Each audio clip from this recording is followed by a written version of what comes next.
사무엘상 13장 1절에 10절 9절 말씀, 사무엘상 13장 9절 말씀 같이 읽겠습니다. 사울이 이르되 번제물과 화평한 물들을 이리로 내게 가져오라 하더라. 그리고 그가 번제물을 드렸더라. 그리고 사울이 말하되 번제물과 화평한 물들을 이리로 내게 가져오라. 그리고 그가 번제물 드렸더라 했는데 사울이 번제물들이다. 사울이 번제물들이다. 정확히 하겠습니다. 위대하고 거룩한 주 하나님 감사합니다. 하나님께서 은혜와 복을 주셔서 이 시간 주의 말씀을 은혜롭고 또 경외롭고 또 권능 있게 또 주님 모든 성도들이 말씀을 받아들일 만한 그런 말씀으로 잘 깨닫고 또 믿음으로 결합할 수 있도록 도와주시옵소서. 전능하신 주 하나님께서 은혜 주시길 간구합니다. 신실한 기름으로 기름 부어 주십시오. 저희 속에 주의 말씀이 늘 풍성히 가게 해주시고 모든 가난에 모든 걸 충만케 하시는 주님께서 저희를 충만하게 풍성하게 해주시고 저희를 주의 영으로 주의 은혜로 주의 말씀으로 가득 채워주십시오. 오늘 하루 참 주의 첫날 모인 모든 성도를 복을 주십시오. 주의 성기도합니다. 아멘. 네. 오늘 공부할 말씀은 이스라엘의 왕이 된 사울이 전쟁을 앞두고 주께 번제물을 드린 장면입니다. 성경에 보면 주께 번제물을 드리는 일은 누가 드리든 불법이나 죄는 아닙니다. 노아는 주께 번제물 드렸습니다. 아브라함 주께 번제물 드렸습니다. 이스라엘 회중들도 성막으로 나와 주께 번제물을 드렸습니다. 율법이 제정된 후 주님은 헌물을 드리는 규례와 형식과 방법 등을 자세히 규정해 주셨습니다. 하나님께서 이스라엘에 율법을 주시면서 제사장 직분을 따로 구분해 주셨습니다. 하나님은 광야에서 회중들 위해 왕을 세우지 않으셨습니다. 하나님은 이스라엘의 왕이 누구다, 왕은 누가 해라 이렇게 왕을 세우지 않으셨습니다. 주께서 친히 직접 그들 위해 통치하셨기 때문입니다. 그러나 백성들 위해 제사장을 세우셨습니다. 광야에서부터 주님은 제사장을 세우셔서 제사장을 두고 그들에게 성막과 시행물에 대해 직무를 주셨습니다. 이스라엘은 신정 국가이면서도 정치와 종교를 절묘하게 분리해 두셨습니다. 훗날 왕정 체계가 되더라도 왕이 정치가 종교를 지배하는 그런 일이 없도록 했던 겁니다.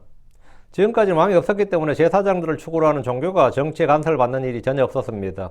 주께서 세우신 사사들은 아무도 제사장 직무에 간섭하거나 그들을 지배하려 들지 않았습니다. 예언자들도 마찬가지입니다. 어떤 예언자도 제사장 직무에 간섭하거나 콩나라 판나라 이렇게 할 수는 없었던 겁니다. 그런 시도 자체를 하지 않았습니다. 사무엘같이 사사와 제사장을 겸직하면 이건 더 볼 것도 없는 거죠. 더욱 문제될 게 없습니다. 그러나 이제 이스라엘은 드디어 왕이 세워졌습니다. 최초로 왕이 됐고 국가 자체가 왕정 체계, 정치 체계가 바뀐 겁니다. 이건 완전히 혁명적으로 바뀐 거예요. 왕정으로 정치 제도가 바뀌면 정치 권력을 왕이 장악하게 됩니다. 왕은 정치 권력을 장악했다는 말은 뭘 장악한 거죠? 국가의 무력을 독점한다는 뜻입니다. 왕은 국가의 무력을 독점한다고요.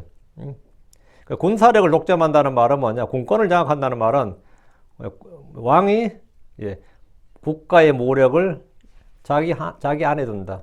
자기가 무력을 독점한다. 독점적 권력이 다른 누가 무력을 소지하는 건 반역이에요. 국가가 지정한 그 권력자가 무력을 독점하는 거지 다른 누가 무력을 분점을 한다든가 나눠 가진다, 지방 호족이 갖는다, 이건 전부 다 사실 반역이죠. 이 왕정이 됐다는 말은 정치 제도 바뀐 정도가 아니라 정치 권력, 한마디로 국가 권력, 무력을 장악한 왕이 이스라엘 땅에 등장한 겁니다.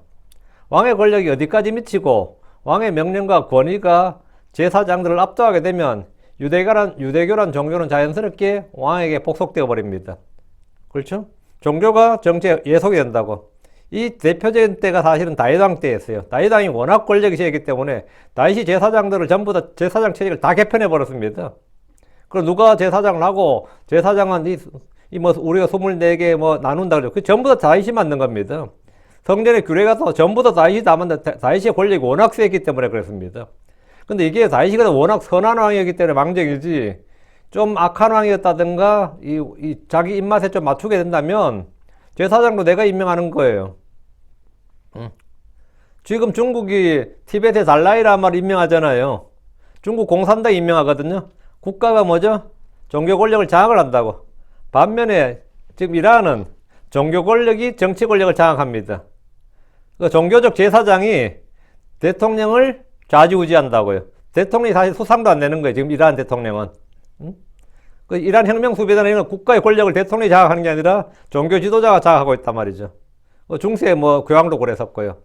이게 이 정치 권력과 종교 권력이라는 것은 뭐 아주 현실적인 문제죠. 그러니까 유대교란 종교가 자연스럽게 정치 권력이 예속이 되는가, 아니면 반대로 정치 권력이 종교 권력에 예속이 되는가, 이런 거. 왕이 제사장을 임명하거나 또는 승인해주는 그런 정도가 되어버리면 이건 완전히 뭐 율법이 엉망이 되는 거죠. 하나님은 율법을 통해서 제사장 직무를 아론의 집에 주셨고, 이걸 영원한 규례로 해서 왕이 통제하거나 간섭하지 못하도록 하셨습니다. 그러나 왕들은 당연히 모든 것을 다 장악하고 자기의 권력이 독점되어 있기 때문에 모든 걸 장악하고 주관하고 싶어 합니다. 여기는 예외, 여기는 내가 손 못 대. 이거는 왕의 입장에서는 바람직하지 않는 거죠. 내가 왕인데. 그래서 사울 왕은 이스라엘 초대 왕으로서 감히 제사장 직무나 종교에 손을 댈 생각을 할 정도는 아직 아니었습니다. 그 정도 힘은 없었어요. 이제 뭐 젊은 나이, 이제 왕이 된 지 1년밖에 안 된 사람이 당대에 제사장 사무엘이 딱 버티고 있는데 뭐 감히 제사장 제도에 뭐 언급한다는 자체가 말 자체가 안 되는, 이 당시에 안 된 거죠. 그러나 그가 왕으로서 희생물을 드리는 일 정도의 일은 능히 할 수 있다고 생각했습니다. 내가 왕인데 희생물 드리는 일 정도는 그 내가 할 수 있는 거 아니냐 말이죠. 그 사울은 왕으로서 제사장 직무의 일부 정도는 자기가 직접 또는 대신한다고 해서 그것이 크게 문제가 될 것이라고 생각하지 않았습니다. 우시야 왕도 이런 시도를 했습니다. 그러나 하나님은 어떤 왕도 제사장 직무를 대신하거나 그들을 지배하는 것을 허락하지 않으셨습니다. 이 교도들은 정치와 종교가 밀착하고 결탁하는 것이 관례입니다. 그러나 주님은 이 둘을 철저히 분리하였습니다. 사울왕은 베냐민 지파로서 레위 지파가 아니었고 아론의 집에 속한 사람이 아니었기 때문에 성막이나 헌물을 드리는 등의 제사장 직무와는 하등의 관련이 없었습니다. 그가 왕으로 세움받은 것은 군대를 조직해서 국방을 책임지고 백성들을 재판하는 일, 이까지였습니다. 사울왕은 필리스틴과의 전쟁이 터지고 백성들이 흩어지자 자신이 직접 죽게 헌물을 드렸습니다. 이 일은 그의 골무가 되었고 범법이요 불법이요 죄로 드러났습니다. 한마디로 그의 왕조가 끝장나는 일이었습니다. 사울은 다윗과 같이 살인이나 간음을 한 것도 아니고 솔로몬처럼 우상숭배를 하거나 많은 처첩을 거느린 것도 아니고 이방 여인을 아내로 취한 것도 아니고 산당을 지은 것도 아닙니다. 솔직히 말해서 사울왕이 뭐 그렇게 큰 죄를 지었나 보면 사울은 모범적인 시민이에요. 성품 좋고 사람 좋고 그렇다고 뭐 그 사람이 또 여느 왕들처럼 백성들을 압제하거나 학대하거나 뭐 아주 갈취하거나 뇌물을 받거나 뭐 그런 것도 성경에 기록되어 있지 않습니다. 사울 왕이 뭐 세금을 엄청나게 하고 엄청나게 노역을 시키고 말이죠. 이렇게 아주 악한 왕이었다, 그런 것도 아니에요. 성품 한마디로 하면 진짜 무난한 왕. 성품 좋고 사람 좋고. 그럼도 주님은 사울의 죄를 크게 물으셨습니다. 사울의 죄를 아주 크게 물으셨어요. 성도들도 마찬가지입니다. 어떤 죄는 사망에 이르는 죄입니다. 어떤 죄는 쉽게 용서를 받습니다. 우리가 볼 때 사울의 죄와 다윗의 죄 중에, 아니면 사울의 죄와 솔로몬의 죄 중에 어느 놈이 누가 더 큰 죄를 지은 것 같습니까? 솔직히 누가 더 큰 죄를 지은 것 같아요? 단연 다윗의 죄가 훨씬 크고 훨씬 더 심각해 보입니다. 그러나 성경의 판단은 전혀 다릅니다. 이게 우리 생각하고 하나님 생각이 전혀 다른 거죠. 전혀 달라요. 판단이 다르다고, 생각이 다르다고요. 자, 본문 보겠습니다. 1절. 사울이 1년을 통치했더라. 그리고 그가 2년 동안 이스라엘을 통치했을 때에 사울이 왕이 되어 1년을 통치했습니다. 지금 왕국의 기초를 닦을 때입니다. 정치 제도를 정비하고 관리들을 세우고 파견해야 됩니다. 각 지방에 관리들을 세워야 된다고요. 조세 제도와 군역과 노역 등 각종 제도를 정비해야 할 때입니다. 이제 1년을 통치했다면 할 일은 끝도 없이 많습니다. 그는 이스라엘에서 처음으로 왕이 된 사람으로 사실 창업군주입니다. 졸지 창업군주가 된 거죠. 할 일이 너무 많은 때입니다. 법과 제도를 모두 새로 만들어야 됩니다. 나라를 세운다는 것은 누구에게나 결코 쉬운 일이 아닙니다. 이미 국민과 영토가 있는 상태라 해도 사울에게 이 일은 매우 벅찬 일이었습니다. 그리고 그가 2년 동안 이스라엘 통치했을 때 사울이 기름 부음을 받고 왕이 되어 1년을 통치했고 다시 2년을 통치했습니다. 2년을 통치했다는 것은 왕이 된 지 2년이 지났다 이 말입니다. 한 구절에서 앞에서 1년을 통치했다 그러고 뒤에 2년을 통치했다 그러면 좀 헷갈리죠. 이게 무슨 말인가 의심하거나 오해하는 분들이 있는데 역법에 따른 겁니다. 요즘식으로 말하면 8월에 왕이 되면 다음 1월달 되면 뭐가 되는 거죠? 해가 바뀌는 거죠. 그럼 2년이 되는 거예요. 실제로 5개월밖에 안 됐는데 8월이 왕이 돼서 2월이 되면 왕이 된 지는 5개월밖에 안 됐죠. 해가 바뀌면서 뭐죠? 통치 2년째 이래 되는 거죠. 이런 식이에요. 유대력에서는 니스안월을 기준으로 해서 또는 아비볼이라고 합니다. 니스안월을 기준으로 해서 니스안월이 지나면 한 해가 바뀌는 거예요. 그 통치 기간은 1년으로 보지만 실제 통치 1년의 중간에 니산월이 딱 걸려버리면 비록 만 1년이 되지 못했다고 할지라도 통치 기간을 2년으로 보게 됩니다. 사울은 1년을 통치했지만 2년을 통치했다. 이 말은 역법에 따른 말입니다. 뭐 상식적인 말이니까 등기 모순이나 그런 거 전혀 아닙니다. 2절. 사울이 이스라엘 사람 3,000명을 택하였더라. 그 중에 2,000명은 사울과 함께 믹마스와 베델산에 있었고 1,000명은 요나단과 함께 베냐민의 기브아에 있었더라. 그가 백성의 남은 자들을 저마다 자기의 장막으로 보냈더라. 그 군사를 3,000명을 모집해가지고 왕의 근위병 또는 왕의 직속부대로 2,000명을 자기한테 두고 1,000명은 요나단이 지었다니까 요나단이 벌써 세자 역할을 하는 거죠. 요나단이 벌써 이 1,000명을 거느렸단 말이죠. 그 사울이 이스라엘 3,000명을 택했다는 것은 왕이 군대를 조직했다는 말입니다. 평소에는 일을 하다가 전쟁이 터지면 나팔을 불어서 사람을 모으던 이전 방식과 달리 왕이 직접 3,000명의 상비군을 모집했다는 겁니다. 이들은 군역을 담당하는 사람들로서 왕의 군대였고 국가의 상비군이었습니다. 이들은 근왕병 또는 왕의 직속군대로 왕이 언제든지 누군가를 대상으로 무력을 행사할 수 있는 그런 사람들이었습니다. 왕이 자기의 군대가 없으면 아무 실권이 없는 그냥 명목상의 군주일 뿐입니다. 사울은 3,000명의 군대를 모집해서 2,000명을 믹마스와 베델산에 배치하고 1,000명은 요나단과 함께 베냐민의 기브아, 자기 고향이죠. 베냐민의 기브아에 두었습니다. 3,000명의 군대는 매우 적은 소수의 군대입니다. 뭐 일국의 군대 숫자가 3,000명이라 그러면 이거는 뭐 왕궁을 지키는 수준에 불과하죠. 솔직히 이 수도를 지키기에 좀 어려운. 근데 이스라엘 당시 수도란 개념이 없었기 때문에 이 수도를 지키기 어려운 이제 소수의 군대인데 그래도 이 3,000명을 먹이고 훈련하고 급여를 줘야 되고 이들을 위해서는 세금을 걷어야 됩니다. 그 3,000명의 일당을 주는 게 쉬운 일이 아니죠. 이게 먹이는 게 지금까지 없었던 거란 말이죠. 그 이스라엘은 지금까지 없었던 군역을 감당하고 이제는 국세를 내야 됩니다. 왕이 근위병을 두고 언제든지 전쟁을 할 수 있도록 군대를 육성하는 일은 당연히 해야 될 책무입니다. 왕이 믹마스와 베델에 군대를 둔 것은 필리스틴과의 전쟁을 염두에 둔 겁니다. 일전에 암몬과의 전쟁이 있었지만 이스라엘의 가장 현실적인 위협은 언제나 필리스틴이었습니다. 주적이었다고. 이스라엘의 주적하면 여러 나라들이 다 많았지만 가장 주적은 필리스틴이었다고. 가장 위협적이고 현실적인 적은. 오랫동안 이들과 분쟁과 다툼이 있었고 이 문제가 완전히 해결되질 않았습니다. 다시 2절 그가 백성의 남은 자들을 저마다 자기의 장막으로 보냈더라 했는데 사울 왕은 수십만의 군대가 아니라 고작 3,000의 군대를 두고 나머지 모두 자기 장막으로 보내서 생업에 종사하게 했습니다. 그 예비 군대를 채택한 거죠. 언제 나팔을 불면 다시 모이라 이런 식으로. 이들은 언제든지 전쟁이 났을 때 다시 소집하는 예비군 형식이었습니다. 그래도 평소 군대가 없던 이스라엘에 3,000명이라도 정예군이 생겼고 이들을 잘 훈련시켜두면 백성들을 소집했을 때 지휘관으로서 역할을 할 수 있게 됩니다. 3절 그리고 요나단이 게바에 있던 필리스틴 사람들의 수비들을 쳤으며 또 필리스틴 사람들이 그것을 들었더라. 그리고 사울이 온 땅의 지역에 나팔 불었더라. 말하길 히브리 사람들은 들으라. 사울왕의 아들 요나단이 게바에 있던 필리스틴 사람들의 수비들을 쳤습니다. 한마디로 말하면 이제 선제 공격을 한 거죠. 선공을 가한 겁니다. 요나단이 때 이미 용사였습니다. 그의 이름이 성경에 많이 나오지 않지만 언제나 공격을 가하는 입장에 있었습니다. 공격이 최선의 수비라는 식의 마음이었던지 그런 필리스틴 사람들의 수비들을 쳤습니다. 이것은 일종의 뭐가 되는 거죠? 선전포고가 되는 겁니다. 또 필리스틴 사람들이 그것을 들었더라. 그 요나단이 이스라엘 자기들 쳤다는 말을 들은 거죠. 수비들을 아주 작은 진이지만 쳤단 말이죠. 그럼 전쟁이죠.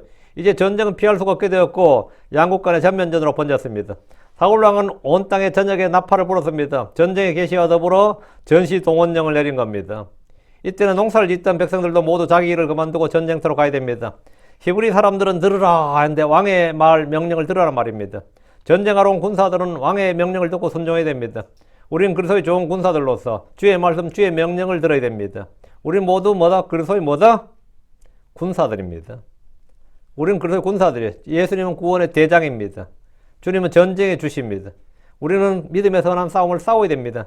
싸우는 군인들이요. 우리는 싸우는 군인들이라고. 일하는 일꾼이고 싸우는 군인들인데 들으라, 귀를 기울이라 이 말씀대로 우리 이 말은 순종과 복종을 명령한 것인데 우리는 언제나 주의 명령, 주의 말씀에 귀를 기울여야 됩니다.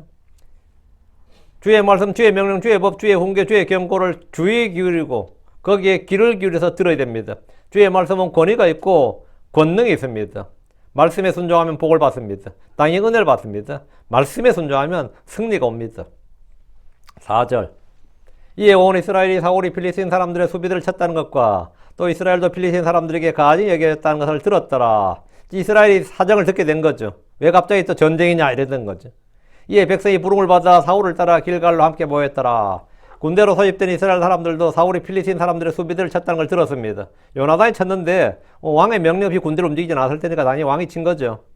그래 그 이야기고요. 전쟁의 계시는 요나단을 통해 시작이 되었는데 군대를 움직여 공격하는 일은 왕의 명령이나 허락 없이 되는 일이 아니라는 점에서 왕이 직접 한 일로 여겨집니다. 이스라엘도 필리스틴 사람들에게 가증히 여겼다는 것은 필리스틴이 이스라엘을 우습게 여겼다 말이에요. 우습게 했다. 극도로 미워한다는 말입니다. 그들은 이스라엘이 먼저 공격을 가해왔다는 사실에 대해 가증히 여겼습니다. 필리스틴은 이스라엘을 바보로 여겼고 언제든지 공격해서 그들을 이길 수 있는 존재로 여겼기 때문에 먼저 공격을 가한 이스라엘을 가소롭게 여겼던 겁니다. 전쟁에서 상대를 한 수 아래로 접고 들어간다는 것은 사기의 문제이고 전력에서 큰 우위를 점하는 겁니다. 이스라엘은 필리스틴을 두려워했지만 필리스틴 사람들은 이스라엘을 전혀 두려워하지 않았습니다. 이스라엘은 좀 전쟁하려면 좀 찜찜해하고 두려웠고 뭔가 좀 거리끼어 했어요. 그러나 필리스틴 사람들이 이스라엘을 바보로 여겼습니다. 삼손 같은 사사라도 있으면 모를까 지금 이스라엘의 대장은 그들이 뽑은 사울 왕이었습니다. 젊은 사울이 왕이란 말이죠. 필리스틴 사람들 중 누구도 사울을 두려워하지 않았습니다. 그의 능력은 검증되지 않았습니다. 물론 왕이 세워졌다는 말은 자기들 다 듣고 정보를 다 통해 알고 있었겠지만 그가 우리를 상대로 싸운다? 아주 웃기고 있네요. 이런 거예요. 이에 백성이 부름을 받아 사울을 따라 길갈로 함께 모였더라. 어쨌든 전시 동원령에 이제 응한 거죠. 이스라엘은 사울의 명령에 따라 군대에 소집되었습니다. 그들은 군사로 부름을 받았습니다. 그들은 하나님 군대였습니다. 그러나 그들 중에 이런 생각과 믿음을 가진 사람은 아무도 없었습니다. 그들은 전시 동원령을 받고 사울을 따라 길갈로 함께 모였습니다. 길갈은 요르단 서편 6km 지점에 위치한 지역으로 사울이 왕으로 세움받은 곳입니다. 이곳은 백성들이 함께 직결하기에 좋은 곳이었습니다. 이번 전쟁은 이전의 암몬과의 전쟁보다 더 중요한 전쟁이었습니다. 필리스틴을 정복하고 제압하기만 하면 그들에겐 더 이상 바랄 것이 없습니다. 평화는 타협이 아닌 승리를 통해서 옵니다. 사람이 누구에게 정복되면 바로 그 사람에 속박되느니라 했는데 사울왕은 이번 전쟁에서 수단방법을 가리지 않고 승리하고 그들을 정복해야 됩니다. 그렇지 않으면 그들에게 속박됩니다. 만약 이번 전쟁을 이기지 못하면 전쟁을 걸지 않는 것만 못하게 될 것이고 필리스틴에게 종이 되고 영원히 속박됩니다. 이는 우리도 마찬가지입니다. 죄를 이기지 못하면 우리는 죄의 종이 됩니다. 세상을 이기지 못하면 우리는 세상의 종가 됩니다. 마귀를 이기지 못하면 마귀의 속박 아래 있게 되고 마귀의 포로가 됩니다. 선으로 악을 이겨야 됩니다. 성령으로 육신을 이겨야 됩니다. 믿음의 선한 싸움을 싸워야 됩니다. 우리는 믿음으로 세상을 이겨야 됩니다. 하나님의 말씀으로 우리는 원수들을 이겨야 됩니다. 우리는 그리스도로 옷 입고 하나님의 전신갑주를 옷 입고 성령의 검을 잡고 싸워야 됩니다. 죄와 싸우고 세상과 싸우고 우리는 육신과 싸우고 싸워야 됩니다. 그리고 싸우면 반드시 이겨야 됩니다. 싸우면 이겨야 돼요. 5절입니다. 그리고 필리스틴 사람들이 이스라엘과 싸우려고 함께 모였으니 병거가 3만 대요 기병이 6천 명이요 백성이 해변에 있는 모래같이 많았더라. 그리고 그들이 올라와 믹마스 곧 베다웬에서 동쪽에 진을 쳤더라. 그 이스라엘의 선제 공격에 필리스틴 사람들도 전쟁을 하기 위해서 전쟁을 해서 함께 모였습니다. 그들의 군대는 병거가 3만 대요 기병이 6천이요 백성이 해변에 있는 모래같이 많았다는 것은 그쪽도 마찬가지로 그냥 지역적 전투가 아니라 이 국가적 전쟁을 벌였다 이 말입니다. 이스라엘과 이번은 국가적 전쟁이다 이거요. 그냥 지역적인 그냥 국지전이 아니라 그냥 전투가 아니라 이건 전면전이다 이 말이에요. 필리스틴은 그리 큰 땅이 아닙니다. 그런데도 불구하고 언제나 이스라엘 상대로 이겼습니다. 이스라엘보다 훨씬 작은 나라예요. 땅도 훨씬 작고. 그런데 그들이 이스라엘보다 철기 생산이 많았습니다. 그리고 문명이 좀 더 발달해 있었어요. 무엇보다 기병이 발달했다. 이건 말이 있었다 그런 거죠. 그런데 이스라엘은 말이 없었어요. 이스라엘은 철과 말이 없었다고. 이 말은 뭐죠? 전쟁에서는 한마디로 말하면 이 싸움에서 상대가 안 되는 거죠. 그러니까 필리스틴은 언제나 자기들이 이스라엘을 바보로 여길 수 있었던 겁니다. 이스라엘보다 철기 생산이 많았고 철제 무기들이 훨씬 더 발달해 있었는데다가 이스라엘에 없는 병거와 기병대가 있었습니다. 병거가 3만 대, 기병이 6천이라는 것은 뭔가 숫자가 맞지 않습니다. 그렇죠? 병거는 전투용 수레고 두 팔에 말이 이끕니다. 병거의 뒤편은 열려있으나 앞은 전사를 보호하기 위해서 어느 정도 높이까지 가림막이 있습니다. 산악지형이 아닌 평지에서 기병은 보병을 압도합니다. 그러니까 기병과 보병을 싸운다 그러면 기병이 예를 들어 긴 창을 잡고 이 보병에게 달려들면 말이죠. 이 말이란 것 기본 자체가 이 덩치가 있죠. 그 스피드를 내면 사람은 100m에 아무리 뭐 진짜 스포츠화를 신고 뛰어도 10몇 초죠. 솔직히 뭐 스프린터들이야 뭐 10초까지 끊는다 치지만 그거는 순간적인 것이고 전쟁에서 그렇게 뛸 수는 없죠. 뭐 차량이나 뭐 칼이나 방패를 들고 100m를 20초 30초 안에 뛸 수는 없어요. 그렇게 뛰는 건 없잖아. 근데 말은 어때요? 내가 중갑 기병을 하고 있어도 5초나 6초예요. 그러니까 이건 전쟁의 상대가 스피드 때문에 상대가 되질 않습니다. 그러니까 이 기병 한 명은 말을 탄 기병 한 명은 창을 잡으면 보병 100명도 상대할 수 있어요. 한 명이. 보병은 기병 앞에서 사실은 밥입니다. 밥이에요. 이건 뭐 상대 자체가 될 수가 없어요. 상대 자체가 될 수가 없어요. 거기다가 뭐 이렇게 이 병거까지 이렇게 있으면 뭐 이건 뭐 싸움 자체가 안 되는 거죠. 그럼 이럴 때는 뭡니까? 기병이 못 오도록 뭐 해야 되죠? 산악을 택해야 돼요. 계곡이나 산악을 택해야지 평지에서는 그냥 밥인 거예요. 말과 사람은 덩치부터 다른데다 속도에서 큰 차이가 납니다. 병거 3만 대 기병 6천이란 말은 이 성경의 오류가 아닌가 싶어요. 필사자의 오류일 것이다 이런 추측을 낳는 본문 중에 하나입니다. 병거 3만 대가 동원되었다면 병거마다 2명의 군인이 타도 6만 명이 됩니다. 그렇죠? 근데 기병이 6천이라고 하니까 병거의 수보다 적습니다. 우리는 성경의 모순처럼 보이는 구절들을 해결하기 위해서 성경의 오류를 지적할 필요가 전혀 없습니다. 필리스틴 군대는 이번 전쟁에 국가의 힘을 총동원했습니다. 백성이 해변에 모래같이 많았다는 것은 이들이 보병이며 동시에 보급을 담당하는 군대란 말입니다. 이 정도 규모의 군대라면 국가의 명운을 걸고 싸우는 큰 전쟁입니다. 다시 5절. 그리고 그들이 올라와 믹마스 곧 베다웬 동쪽에 진을 쳤더라. 벳아웬 나오죠. 벳아웬. 이 사악한 집이란 뜻입니다. 벳 할 때 베델 할 때 벳 있죠. 벳이 집이란 뜻이에요. 그 아웬의 집이란 말인데 벳엘 할 때 엘은 하나님의 집이죠. 엘이 하나님이니까 벳엘 하면 하나님이고 그죠? 그러니까 이 벳아웬은 사악한 집이란 뜻으로 하나님의 집 베델이 우상숭배의 장소로 타락했을 때 불렀던 이름이 벳아웬입니다. 본문의 벳아웬은 믹맛을 가리키는데 훗날 아시리아 군대가 예루살렘을 칠 때 병참기지로 사용했던 곳입니다. 3만 대의 병거가 진을 치려면 넓은 장소가 필요합니다. 이스라엘은 이들을 상대로 싸우려면 산이나 계곡에서 전투를 치러야 됩니다. 이스라엘 군대는 말이나 병거가 없었기 때문입니다. 주님은 이스라엘에 말을 키우지 말라 그랬어요. 그리고 그러니까 사사들도 나귀를 탔다고 말을 탄 게 아니라 이스라엘은 뭐 아마 말이 없었단 말이죠.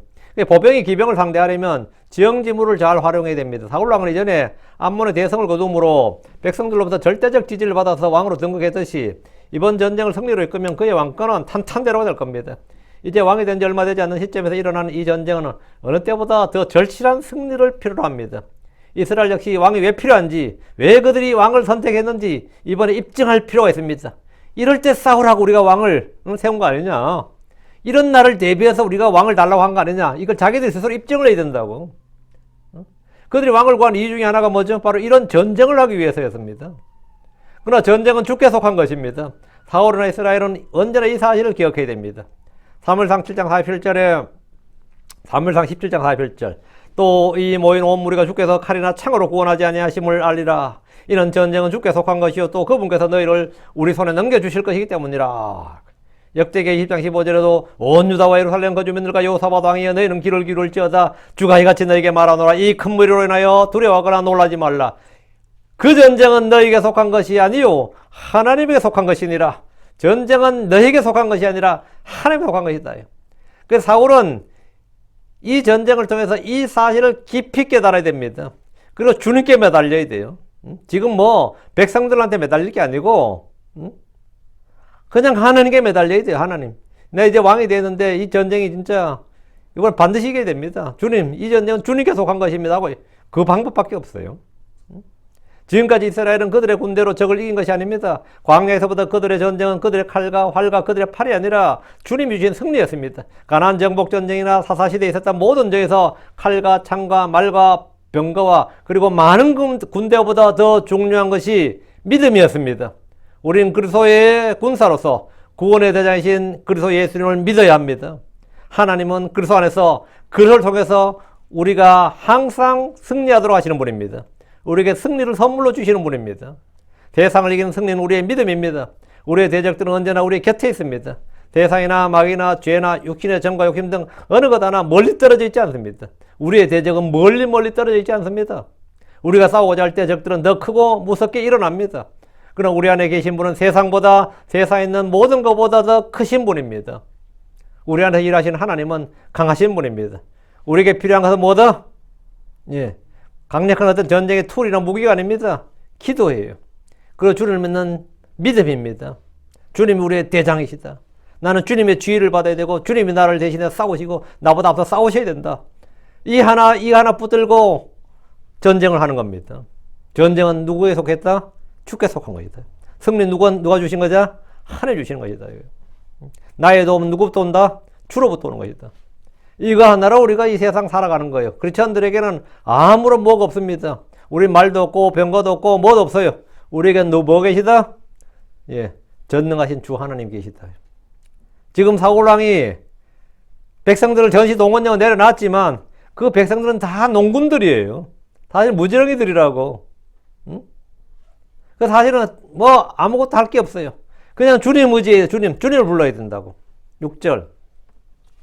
이스라엘 사람들은 자기들이 궁지에 몰려서 알았을 때 이런 백성이 곤란을 당했기 때문에 그때 백성이 동굴들과 덤불들과 바위와 높은 곳들과 구덩이들에 숨었더라. 야, 이거 뭐 싸우기도 전에 뭐야 이거 지금. 응? 이거 어떻게 된 거야? 싸우기도 전에. 응? 구덩이에 숨었다잖아요. 높은 곳 구덩이에. 사울왕의 명령으로 군대에 소집된 백성들은 이미 싸우기도 전에 사이가 땅에 떨어졌습니다. 야, 우리 졌다. 끝났다. 부르긴 왜 불렀냐. 뭐 이거야 지금. 응?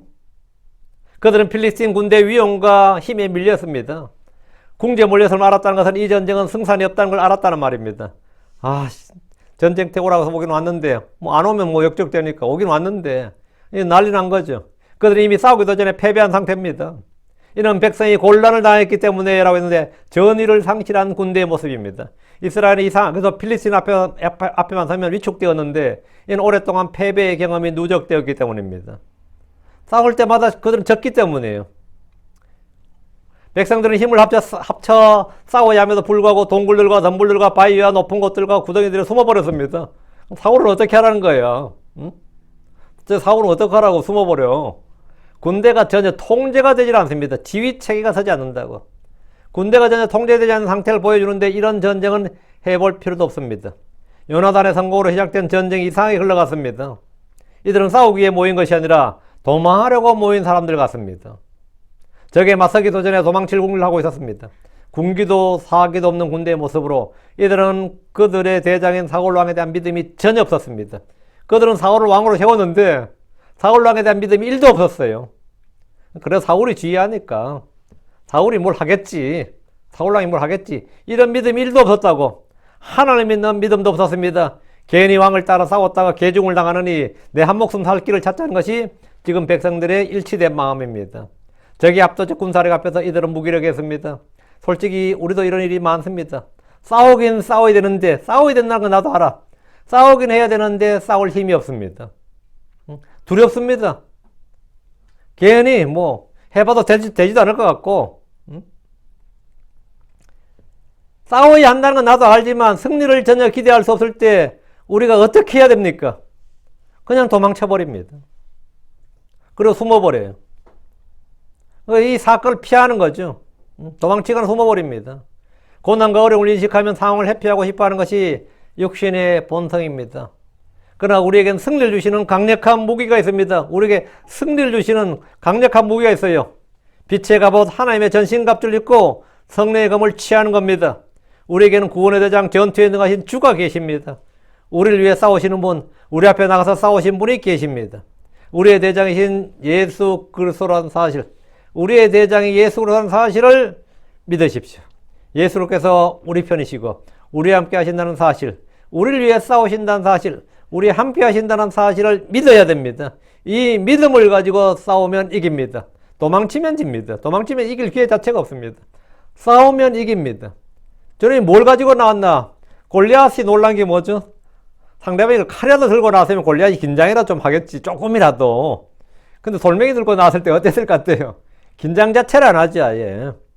그렇지만 이 돌멩이를 들고 나온 이 다윗이 무기가 없었던 게 아닙니다. 그에게는 하나님을 믿는 믿음을 갖고 나간 겁니다. 믿음이 승리를 줍니다. 그건 사람들에게 보이지 않습니다. 골리앗도 볼 수 없었고 필스틴 군대도 볼 수 없었습니다. 심지어 사울왕도 보지 못했습니다. 그러나 다윗에게는 뭐가 있었어요? 예, 세상을 이기는 믿음이 있었다고. 원수를 압도하는 믿음이 있었어요. 그럼 누구냐? 만군의 주 하나님입니다. 만군의 주의 이름이 그의 무기였어요. 그래서는 세상을 이기신 승리자시고 정복자입니다. 우리에게는 언제나 누가 있다? 예, 나와 함께 하시는 그리스도가 있다. 나와 함께 하시는 그리스도가 있다. 7절입니다. 그리고 히브리 사람들 몇몇이 요르단을 건너서 갓과 길르앗 땅으로 갔더라. 사울로 말하건대 그는 아직 길가에 있었고 온 백성은 떨면서 그를 따랐더라. 참 기가 막힐 노릇이지 이거 진짜. 여기서 이스라엘 사람들은 뭐 산과 동굴에 숨은 게 아니라 이건 아예 강을 건너버렸어요. 요르단을 건너버렸다잖아요. 이스라엘 사람들은 히브리 사람들 몇몇이라고 독특한 표현을 사용하고 있는데 히브리 사람이라는 표현은 보통 이방인들이 유대인들을 경멸할 때 사용하는 말 중에 하나입니다. 이들은 산이나 동굴이 아니라 아예 요르단 강을 건너버렸습니다. 한마디로 탈영해버린 겁니다. 이것은 마치 국경을 넘어 탁으로 도망가서 해버렸다는 겁니다. 요르단 동편 땅을 길르앗 땅이라고 하는데 맨 위로 므낫세 지파의 반이 있고 중간에 갓 지파가 있고 그리고 뭐가 있죠? 맨 아래 르우벤 지파가 있어요. 이게 길르앗 땅이에요. 길르앗 땅. 이리 넘어가 버린 거죠. 지금 7절에 사울로 말하건대 그는 아직 길갈에 있었고 온 백성은 떨면서 그를 따랐더라. 그나마 도망 못 간 놈만 등신들이죠. 도망 못 간 놈만 등신들이야. 이들은 뭐라고? 떨면서 사울을 따랐다잖아. 떨면서. 응? 사울이 더 떨었을 것 같아요. 백성들이 더 떨었을 것 같아. 백성들은 사울을 믿을 수 없고 사울은 백성을 믿을 수가 없어요. 저 오합지졸들을 데리고 내가 싸워야 되나 싶고, 반면에 백성들은 저 젊은 사울을 뭘 믿고 우리가 생명을 맡기냐고 싶고 그런 거죠. 응? 사울왕은 어쨌든 여전히 길갈에 있었습니다. 사울도 사실 제가 왕만 안 했으면 지가 먼저 도망갔을 텐데, 그죠? 내가 왕이다 보니까 가끔 교회에서도 그래요. 목사님들이 막 교회에 뭐 성도를 누구 떠나면 야, 나도 목사만 안 했으면 내가 먼저 갔을 텐데 그래요. 목사만 안 했으면 내가 먼저 떠났을 텐데. 응? 뭐 그런 거예요. 지금 이 상황이 엉망인 거죠. 사울왕은 여전히 길갈에 있었다. 왜 있었어요? 왕이라서 도망 못 간 겁니다. 아, 괜히 날 왕을 시켜놔가지고 도망도 못 치게 말이에요. 응? 지금 그런 거예요. 이곳은 전에 미스바의 전투를 통해 승리한 경험이 있습니다. 그때는 사무엘이 사사로 있었고 미스바까지 추격해서 필리스틴을 격파했습니다. 사울왕은 사울이 내려와서 자기를 후원해주고 사울왕은 사무엘이 내려와서 자기를 후원해주고 백성들 결집해서 전쟁을 도와줄 것을 간절히 원했을 겁니다. 지금은 한 명이 뭐가 필요하다? 백성들의 마음을 모을 수 있는 지도자가 필요한 거죠. 근데 자기가 왕인데 지금 사실 정신적 지도자 누군 거예요? 사무엘이 아직도. 그러니까 사울왕은 누가 필요한 거죠? 사무엘이 필요한 거지. 아직 백성들은 사울왕보다는 선견자요 하나님의 사람인 사무엘을 더 신뢰했습니다. 사무엘이 길갈에 있는 백성들 앞에 딱 등장하는 것만으로도 백성들은 큰 힘을 얻을 수 있습니다. 그리고 사무엘이 한마디 죽게 돼같이 말아놓으라 하면 끝나는 거예요. 그럼 그건 끝나는 거라고. 사무엘이 이곳에 올 것이라는 약속은 있었습니다. 그러나 아직 그가 오지 않는 상태에서 사울왕은 떨면서 지금 백성들도 떨면서 그게 지금 길갈에 있는 겁니다. 사울왕은 백성들에게 승리에 대한 믿음을 전혀 주지 못했고 그들은 일사불란하게 지휘하는 그런 모습도 없었습니다. 이런데 그에게 가장 필요한 것은 위로부터 주의 영이 임하는 겁니다. 지금 사울에게 필요한 건 뭐냐? 위로부터 주의 영이 임하는 거예요. 지난번 암몬과 싸울 때도 뭐가 임했어요? 주의 영이 임했다고. 그럼 이번에도 뭐가 필요하죠? 주의 영이 임해야 된다고. 지금 다른 게 필요 없어요. 주의 영이 임해야 된다고. 그런 전에 이런 경험이 있었습니다. 지금 사울에게 가장 필요한 것은 천군만마의 군대가 아니라 위로부터 임하는 힘, 주의 영입니다. 이는 우리도 마찬가지입니다. 설교자에게 가장 필요한 한 가지를 말하려면 위로부터 임하는 신선한 기름 부음입니다. 주의 영, 주의 권능이 임하는 것이 가장 급하고도 중요한 일입니다. 여러분에게 지금 가장 필요한 게 뭐냐? 주의 영이 임하는 겁니다. 주의 성령이 임하는 것, 주의 말씀이 임하는 것, 주의 은혜가 임하는 거예요. 사람들의 어떤 도움보다 더 큰 것이 주의 도움, 주의 위로입니다. 그 내가 지금 진짜 뭐 보이는 게 없어. 지금 솔직히 앞이 캄캄해. 뭐 생각나는 것도 없고 이럴 때 뭐가 필요하다고요? 주님 나를 도우소서. 주님만 불러야 돼. 주님. 사람을 신뢰하는 건 헛됩니다. 지금 본문에 사울로 말하건대 그는 아직 길갈에 있었고, 왜 길갈에 있어요? 뭐 그때 도망 못 가서 길갈에 있는 겁니다. 지금 온 백성은 떨면서 그를 따랐더라. 왜 따랐어요? 도망 못 가서 따른 겁니다. 똑똑한 놈들 다 도망가 쳐버리고 지금 재빠른 놈들은 다 강 건너버리고. 사울을 왕으로 삼았던 백성들은 정작 위기 때에 그들이 세웠던 왕이 전혀 그들에게 도움이 되지 못하고 힘을 주지 못한다는 사실을 지금 절감하고 있습니다. 우리가 왜 왕을 세웠던가지? 우리가 왜 그렇게 그토록 왕을 달라고 외쳤던가? 아무짝도 쓸모없네, 사실은. 위기에 닥쳐보니까 왕이 아무짝도 쓸모없는 거야. 그들의 선택은 뭐다? 1년도 되지 않아서 완전히 틀렸다는 것이 드러난 겁니다. 그들의 선택이 완전히 헛방이었다 이거예요. 그들이 왕을 세울 때는 이런 날을 대비하기 위한 것이었지만 막상 필리스틴의 군대가 올라와 진을 치자 그들의 기도응답이었던 왕, 그들이 그토록 기뻐했던 왕은 이스라만한 존재였습니다. 이건 이런 성도들에서 수두룩합니다. 이런 수두룩해요. 하나님이 세우신 사사들은 이런 문제에서 완벽했습니다. 하나님이 세우신 사사들은 이런 문제에서 완벽했어요. 자, 8절입니다. 그리고 그가 사무엘이 지정해준 정한 시각에 따라 이를 기다렸더라. 그러나 사무엘이 길갈로 오지 아니하였더라. 그리고 백성이 자기를 떠나 흩어졌더라. 자, 1회가 지났다잖아. 사무엘이 일주일 안에 간다고 이렇게 약속을 했어요. 그죠? 뭐 전령을 보냈거나 이건 약속이 돼 있었던 것 같고. 사무엘이 길갈로 안 왔네? 교통체증이 심했는지, 중간에 무슨 일이 있었는지, 하여튼, 그 시간 안에, 약속한 시간 안에 못 온 건 확실하고요. 그러니까 백성들이 어떻게 된 거죠? 사무엘이 안 온단 말이죠. 사무엘이 도망가지는 않았겠지.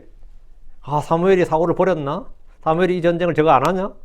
사무엘이 안 오니까 백성들은 당연히 마음이 흩어지는 거죠. 그리고 백성이 자기를 떠나 흩어졌더라. 참 의미심장한 말이죠. 아무도 지금까지 사울왕에 붙어 있었어 떨면서 따랐던 사람들조차도 떨면서 따르긴 했지만 아직도 전혀 사울왕을 신뢰하지 않았어요. 그나마 사무엘이 온다는 말에 지금 그나마 곁에 있었는데 사무엘이 안 나타나네.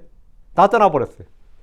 사무엘은 사울에게 길갈에서 1회를 기다리도록 시간을 정해줬습니다. 늙은 사무엘이 이곳까지 오는데 걸린 시각이기도 하지만 동시에 시험의 시간이기도 합니다.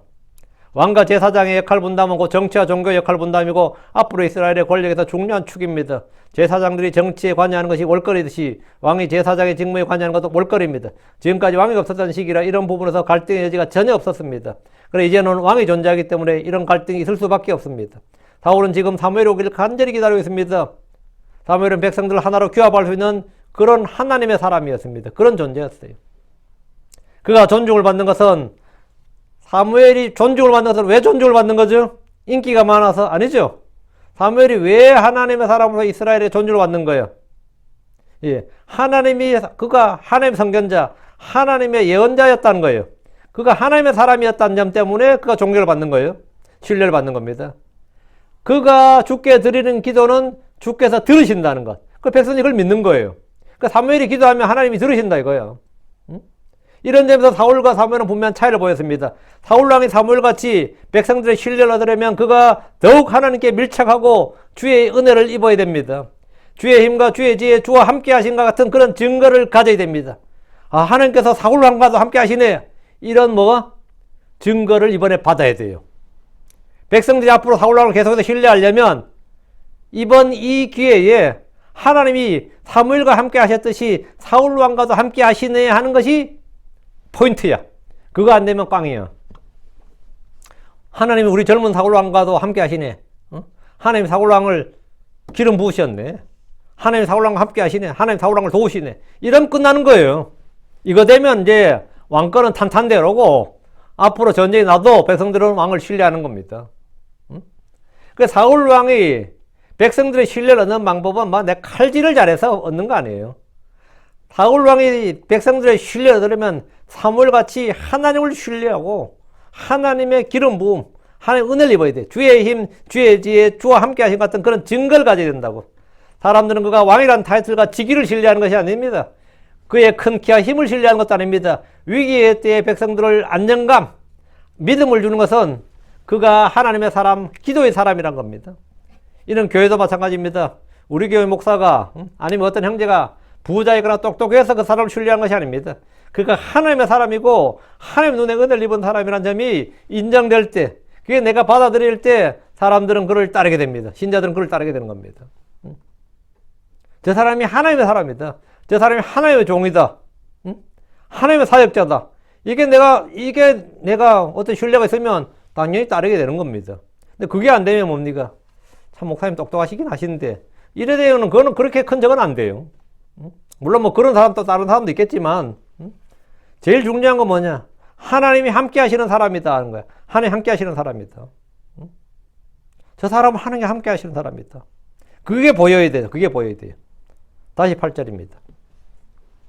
그리고 그가 사무엘이 지정해준 정한 시각에 따라 이를 기다렸더라. 사울은 사무엘이 지정해준 정한 시각에 따라 이를 기다렸습니다. 사무엘을 기다리 이래는 너무나 길었습니다. 적들은 언제 이곳 길갈로 들이닥칠지 알 수 없었기 때문입니다. 백성들이 적을 두려워했던 것만큼 왕도 두려움에 떨고 있었습니다. 사울은 군대를 소집했지만 그는 백성들을 믿을 수 없었습니다. 이들로는 적의 기병을 막을 수 없었고 승리를 기대할 수도 없었습니다. 왕은 백성들을 신뢰할 수 없고 백성들은 왕을 신뢰할 수 없는 그런 상황이었습니다. 그나마 그들에게 늙었지만 신실한 하나님의 사람 하나가 있었으니 그가 누구? 사무엘이었습니다. 그 사무엘이 있다. 우리에게는 하나님의 사람 사무엘이 있다는 것이 그나마 이스라엘에게는 유일한 위안거리였고 소망이었습니다. 그들에게는 사무엘이 있단 말이에요. 사무엘이 있다. 우리에게는 사무엘이 있다. 사무엘은 그 존재만으로도 이스라엘의 힘이었습니다. 그는 하나님의 종이었고 하나님과 함께 하시는 사람이었기 때문입니다. 그의 말은 하나도 땅에 떨어지지 않았고 그가 하는 기도는 뭐다? 응답되었다. 어때요? 믿을만하죠? 그 사무엘이 길갈에 딱 있으면 백성들이 도망치고 난리치고 할 건 없었다 이 말이죠, 한마디로. 그런데 이 사무엘이 길갈로 오질 않았어요. 백성들은 뭡니까? 기대와 소망이 산산이 초각나는 거죠. 그러나 사무엘이 길갈로 오지 아니하였더라. 그리고 백성이 자기를 떠나 흩어졌더라. 사무엘의 부재로 인해 이스라엘의 양떼들은 흩어졌습니다. 사울 곁에 있던 백성들도 왕을 떠나 흩어졌습니다. 사울 왕의 인내도 한계에 달했습니다. 백성들이 흩어지지 않도록 그는 뭔가를 해야 했습니다. 뭔가를 해야 돼요. 9절입니다. 그리고 사울이 말하되 번제물과 평화물들 이리로 내게로 가져오라. 그리고 그가 번제물 드렸더라. 사무엘이 안 오면 내가 뭐 한다? 제사장 하지 뭐. 제사장 없다고 까짓 거 못할 거 뭐 있냐? 내가 하지. 내가 왕인데. 이래 된 거죠. 번제물과 화평한 물들을 이리로 내게로 가져오라. 사울 왕은 급한 마음에 자신이 직접 주께 헌물을 드리기로 결정했습니다. 이날부터는 내가 왕겸 뭐다? 임시로 제사장이다 이거예요. 나를 따르라 이거예요. 나를 믿으라. 그럼 백성이 믿겠어요? 안 믿겠어요? 놀고 있네 그렇죠. 아닌데 저건 아닌데지. 저건 아닌데. 번제물과 화평한 물들 드림으로써 백성들의 마음을 하나로 모으고 주의 도우심과 힘을 구한 겁니다. 만약 이때 뭐 주의 영이 임했다든가 뭐가 했다 그러면 뭐 사울은 이제 끝장나는 거죠. 나는 왕일 뿐만 아니라 뭐가 되는 거죠? 예. 제사장 되는 거죠. 그는 지금 절박했습니다. 주께 드리는 헌물은 두려움에 떠는 백성들의 마음을 안정시키려는 것이었습니다. 이 일은 사무엘이 이곳에 와서 할 일이었습니다. 그러나 사람이 급하게 되면 앞뒤를 돌아보지 않게 됩니다. 마음이 급하면 쉽게 죄를 짓게 됩니다. 두려움에 떨면 올무에 걸립니다. 그렇죠. 인내하고 오래 참고 주를 신뢰하고 주여 해야 되는데 그게 잘 안 되는 거예요 지금. 그 급한 마음에 인간적인 마음에 육신의 본성에 따라서 본능에 따라 행하게 됩니다. 지금 사울이 그랬습니다. 우리도 이런저런 일이 닥치고 급한 일이 생기면 어떻게 되죠? 육신에 따라 육신적 생각을 따르게 된다고요. 그럴 때마다 문제는 더 커지고 더 꼬이게 됩니다. 더 꼬이게 돼요. 그냥 내가 죽으면 죽으리라 하고 차라리 가만히 있는 게 훨씬 나아요. 그리고 그가 번제물을 드렸더라. 왕이 직접 번제물과 화평한 물들을 드리게 되면 이스라엘에서 더 이상 제사장 체계는 필요치 않게 됩니다. 훗날 남북왕국이 갈라진 후에 북왕국 여로보암은 직접 제단을 만들고 헌물 드리고 금송아지를 만들고 거기다 자기가 분향을 했습니다. 자기가 제사장이 된 거죠. 여로보암이. 직접 분향을 했어요. 북왕국 이스라엘은 왕이 곧 뭐였다? 대제사장이었습니다. 여로보암이 왕이면서 곧 대제사장이었다고요. 그는 직접 제사장들을 임명했습니다. 레위지파가 아닌 사람들을 제사장으로 임명했다고요. 정치가 종교 위에 있었고 모든 것을 자기 마음대로 했습니다. 이것은 왕에게 허락된 일이 아니었습니다. 사울 왕은 결국 사무엘이 기다리라고 말한 지정한 시간을 기다리지 못하고 직접 헌물을 드리기로 하고 나섰습니다. 법을 어긴 거죠. 법을 어긴 겁니다. 자, 주의 법이냐 내 생각이냐 이겁니다. 성령이냐 육신이냐 하나님의 말씀이냐 인간적 사고냐 뭐 모두 이런 겁니다.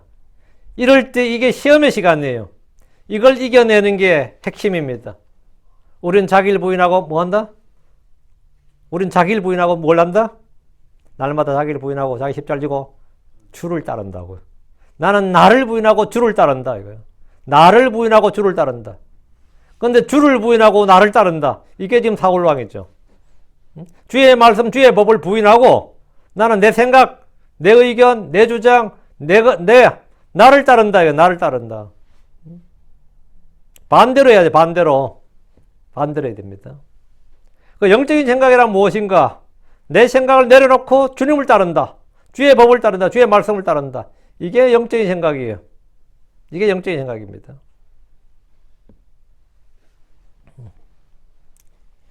그 사울왕 결국 사무엘이 기다리라고 말한 지정한 시간을 기다리지 못하고 직접 헌물을 드리기로 했고 드렸어요. 이런 언뜻 보기에 뭐 그게 큰 문제인가 싶고 충분히 이해하고 양해가 가능한 문제 같잖아요. 근데 이게 보통 심각한 문제가 아니었습니다. 왕이 얼마든지 제사장의 직무를 대신할 수 있는 전례가 형성되어 버리는 겁니다. 이런 일이 한번 형성되면 이거는 뭐 이후로 전통이 되어버리고 법이 되어버린다고. 이것은 주의 법을 정면으로 어긴 일이었고 율법이 정한 제사장 체계를 무너뜨리는 일이었습니다. 이것은 다윗이 간음을 한 것이나 살인을 한 것보다 심지어 솔로몬이 이방인을 아내로 취하고 이방인 아내를 취하고 심지어 산당을 지은 것보다도 우상을 숭배한 것보다도 더 큰 죄였습니다. 주의 법을 정면으로 어기는 가장 큰 죄였다고요. 10절입니다.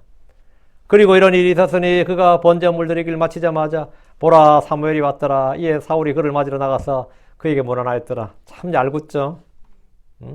그가 번제물 드리기를 마치자마자 보라 사무엘이 왔더라.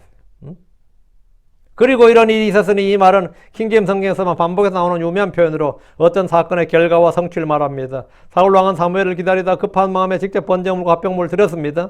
그가 번제물 드리기를 마치자마자 그토록 기다렸던 사무엘이 왔습니다. 조금만 더 빨리 왔으면 어때요? 또 역사가 바뀌었겠죠.